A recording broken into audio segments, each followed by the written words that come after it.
Hi,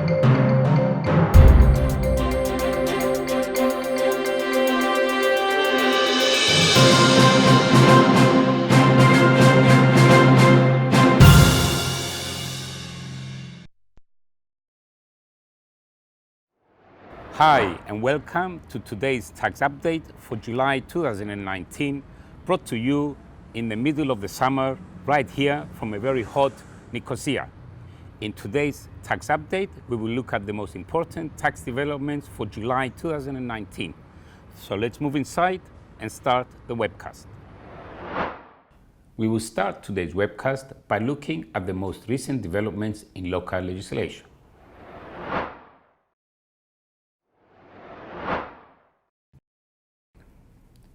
The tax bill mentioned in our previous webcast for the reduction of the special defense contribution payable on interest from corporate bonds from 30% to 3% was voted into law and published in the official Gazette on the 26th of June. It is important to note that the reduced rate of 3% applies to interest received by individuals and not by companies. Also, the law does not specify whether this applies to corporate bonds issued by Cypriot companies only.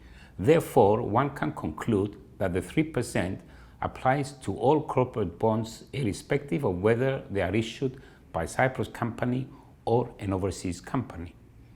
As a reminder, the reduced rate of 3% already applied on savings certificates and development certificates of the Cyprus government and interest received or credited to a provident fund or the social insurance fund.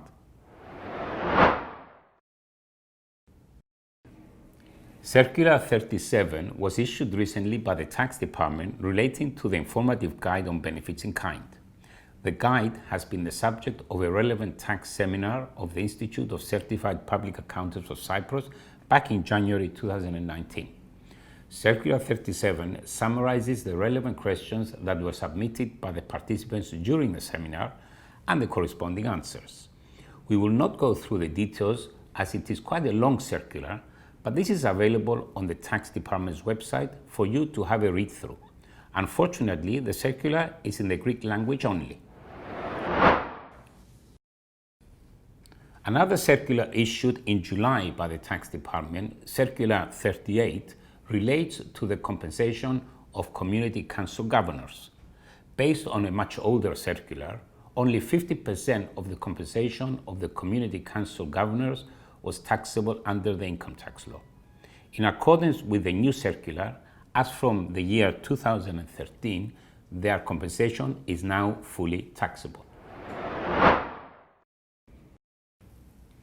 Finally, on local developments, during July, we had a very interesting court case decision.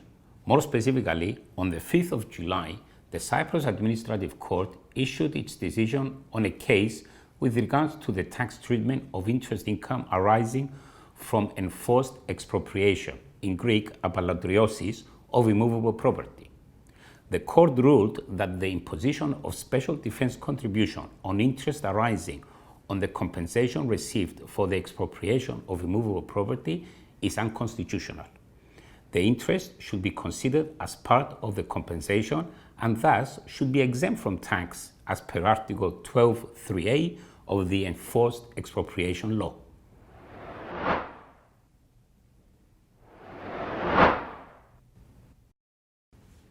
Moving on to international developments, we had an interesting case on the interpretation of management control.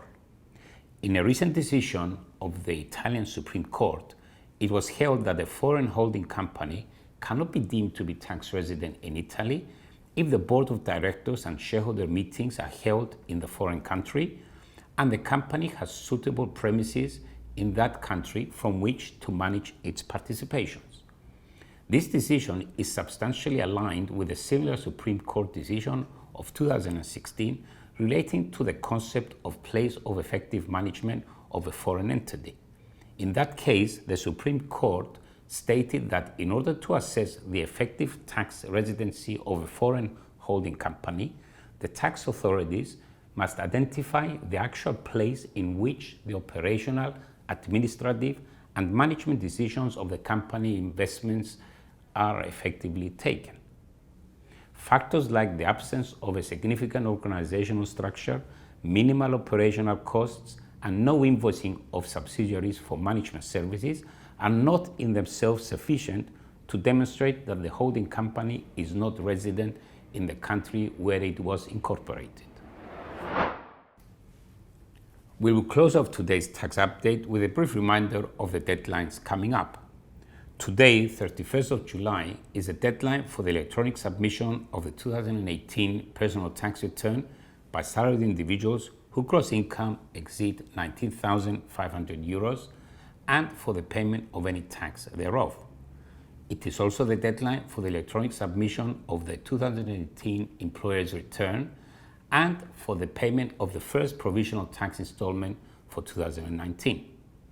And lastly, a reminder of the deadlines for August. The 1st of August is the deadline for the payment of the 2018 tax balance through self-assessment by self-employed individuals and companies preparing audited financial statements. The 31st of August is the deadline for the payment of the second installment of the premium tax for insurance companies for the tax year 2019. As with every year, we will take a short holiday break from our webcast series for August, and we will catch up with you again in September. This concludes our tax update for this month. Thank you for watching and enjoy the rest of your summer holidays.